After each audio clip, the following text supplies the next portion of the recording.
नमस्कार दोस्तों, सुनते हैं आज की कहानी प्रॉपर्टी। अपनी माँ से कहो कि प्रॉपर्टी मेरे नाम कर दे तो मैं उनकी जिम्मेदारी उठाने को तैयार हूँ।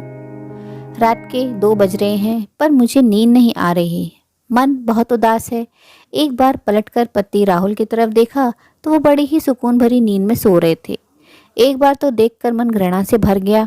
पिछले कुछ दिनों में जो कुछ भी घटा है मेरे साथ, उसने मुझे सोचने पर मजबूर कर दिया है। मेरा तो कोई अस्तित्व ही नहीं है। जिसने जैसा चाहा वैसा चलाया और अब जैसा चाह रहे हैं वैसे ही सांचे में ढालने की कोशिश कर रहे हैं, और उसमें मेरे पति का योगदान सबसे ज़्यादा है। मेरा नाम अवनी सिंह है। मैं अपने ससुराल में छोटी बहू हूँ। मेरे ससुराल में मेरी सास कंचन जी, मेरे पति राहुल और मैं, और हमारा एक बेटा है। अब आते हैं असल मुद्दे पर। दरअसल अभी 1 महीने पहले मेरे पिता का आकस्मिक निधन हो गया। घर में माँ के अलावा कोई नहीं बचा। मैं अपने माता पिता की इकलौती संतान हूँ। मम्मी पापा बताते थे कि मेरे जन्म के 2 साल बाद एक बेटा हुआ था, पर वो 2 दिन से ज़्यादा जी नहीं पाया। उसे अपनी नियति मानकर उन्होंने मेरी परवरिश पर ही ध्यान दिया और दूसरे बच्चे की आस छोड़ दी। खैर, पिताजी की मृत्यु के बाद अब कई फैसले लेने थे। सबसे बड़ा फैसला कि माँ कहाँ रहेंगी, क्योंकि माँ अब बिल्कुल अकेली हो चुकी थी। इसलिए मैं उन्हें अकेला छोड़ना नहीं चाहती थी। लेकिन ससुराल में माँ को लाने को भी तैयार नहीं थी। कारण, जब मेरे बेटे ने जन्म लिया था उस समय मेरी माँ यहाँ 1 महीने के लिए आई थी। मेरी सास और मेरे पति ने तो उन्हें नौकरानी ही समझ लिया था। बेचारी मेरी माँ सुबह से रात तक काम में ही लगी रहती थी, पर मजाल है कि दोनों माँ बेटे में से कोई उनकी मदद तो करा दे। लेकिन इस बारे में राहुल को कोई चिंता नहीं थी, बल्कि वह तो दिन रात यही बातें करता था कि प्रॉपर्टी का क्या करना है, क्योंकि उसे अच्छे से पता था कि माँ ने पूरा फैसला मेरे ऊपर डाल दिया है।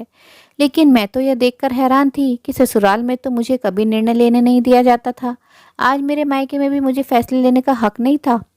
राहुल मुझे अपने हिसाब से चलाने की कोशिश कर रहे थे। इस 1 महीने में मुझसे कई बार कह चुके हैं कि अपनी माँ से कहो कि प्रॉपर्टी मेरे नाम कर दे तो मैं उनकी जिम्मेदारी उठाने को तैयार हूँ। वैसे भी अब वह अकेले क्या कर लेंगी, किसी न किसी सहारे की जरूरत तो पड़ेगी ही ना। पर मेरा मन नहीं मानता। जो इंसान अपनी बीवी के हाथ में खर्चे देने से पहले 10 बार सवाल जवाब करता है, 10 बातें सुनाता है, वो उसकी माँ का खर्चा उठा ले, ऐसा हो नहीं सकता। और दूसरी और ज़रूरी बात, उनके माँ ने कौन सी अपनी प्रॉपर्टी उनके नाम कर दी, पर फिर भी खुशी खुशी उनका खर्चा तो उठा रहे हैं ना। तुम्हारे भैया भाभी तो बाहर रहते हैं, साल में 2-3 बार आते हैं, सारा खर्चा राहुल ही तो उठाते हैं। तो ये इंसान मेरी माँ से सौदेबाजी क्यों करना चाहता है? बस यही बात मेरे दिल को चुभ रही है। कल रात जब सासू माँ से इस बारे में बात की तो उन्होंने मुझे ही डांट दिया। क्या गलत कह रहा है वो? मेरा बेटा तुम्हारी माँ के खर्चे क्यों उठाएगा? बेचारे को कोलू का बैल समझ रखा है क्या? पर माँ जी, जैसे आप हमारी जिम्मेदारी हो वैसे ही मेरी माँ भी तो हमारी जिम्मेदारी है ना।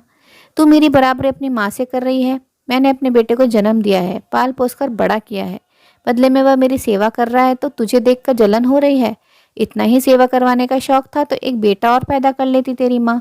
और वैसे भी औरत को क्या पता कि किस तरह से फैसले लेने हैं। तेरे पापा तो रहे नहीं, अब तो निर्णय राहुल ही लेगा ना। इसके आगे मैं कुछ कह ना सकी।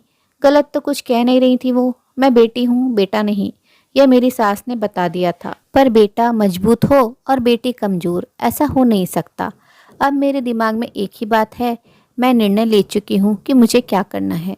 बस वह निर्णय लेकर मैं सो गई। सुबह जब उठी तो आज की सुबह कुछ अलग ही लगी।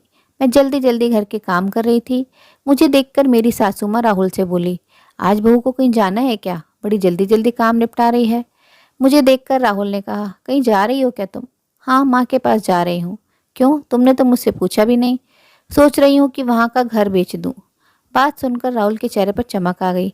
इससे पहले कि राहुल कुछ कहता, मैंने कहा, सोच रही हूँ कि वहाँ की प्रॉपर्टी बेचकर यहाँ माँ के नाम से एक छोटा सा मकान ले लूँ और बाकी पैसे माँ के नाम से अकाउंट में ट्रांसफ़र कर दूँ। माँ के खर्चों में काम आएंगे। माँ पास में रहेगी तो मैं भी उन्हें आसानी से दिन में जाकर संभाल लूँगी। तुम्हारी इतनी हिम्मत कि तुम मेरे फैसले के ऊपर जाओ? देख रहा हूँ बहुत ज़्यादा बोलने लगी हो आजकल। मैं आपके फैसले के ऊपर कहाँ जा रही हूँ? मैंने कभी ससुराल में बीच में नहीं बोला, कभी किसी निर्णय में आपने मुझे साथ में नहीं लिया। पर अब तो मेरे मायके से संबंधित फैसला लेना है और वह मैं ले सकती हूँ। मेरी माँ है, उन्होंने मुझे जन्म दिया है, तो उनके बारे में सोचने की जिम्मेदारी मेरी है ना। अगर मैं नहीं सोचूंगी तो लोग सौदेबाजी करने को तैयार हो जाएंगे और वो मुझे मंजूर नहीं। बहू अपनी माँ के लिए तो हमसे लड़ने को तैयार है। अब की बार बीच में मेरी सास बोली, देखिए माँ जी, कल आप ही ने तो मुझे ये रास्ता बताया था। आपने कहा था ना कि मेरा बेटा है वह तुम्हारी माँ की जिम्मेदारी क्यों उठाएगा। इसी तरह मैं अपनी माँ की बेटी हूँ, अगर मुझे रोका तो मैं आपकी जिम्मेदारी नहीं उठाऊंगी। आप अच्छी तरह से याद रखिएगा, आपका बेटा सिर्फ कमाता है, पर इस मकान को घर मैं बनाती हूँ। मेरी बात सुनकर दोनों में से किसी ने कुछ नहीं कहा। जानती हूँ नाराज है तो नाराज रहने दो, इनकी नाराजगी के चलते मेरी माँ को मुझे मोहताज थोड़ी ना करना है। बस फटाफट अपना काम निपटाकर मैं चल पड़ी थी अपने फैसले को अमल करने। उम्मीद है दोस्तों कहानी पसंद आई होगी। कहानी अच्छी लगी हो तो अपनी राय कमेंट बॉक्स में ज़रूर साझा करें और अपने मित्रों व प्रियजनों के साथ भी शेयर ज़रूर करें। दोस्तों आपसे अनुरोध है, अगर आप चैनल पर नए हैं तो ऐसे ही नई नई जीवन से जुड़ी कहानियों को सुनते रहने के लिए चैनल को सब्सक्राइब जरूर करें। कहानी अंत तक सुनने के लिए आप सभी का दिल से बहुत बहुत शुक्रिया। तो फिर मिलते हैं अगली कहानी में। तब तक के लिए आप लोग अपना ध्यान रखिए, खुश रहिए, ऐसी ही कहानियाँ सुनते रहिए।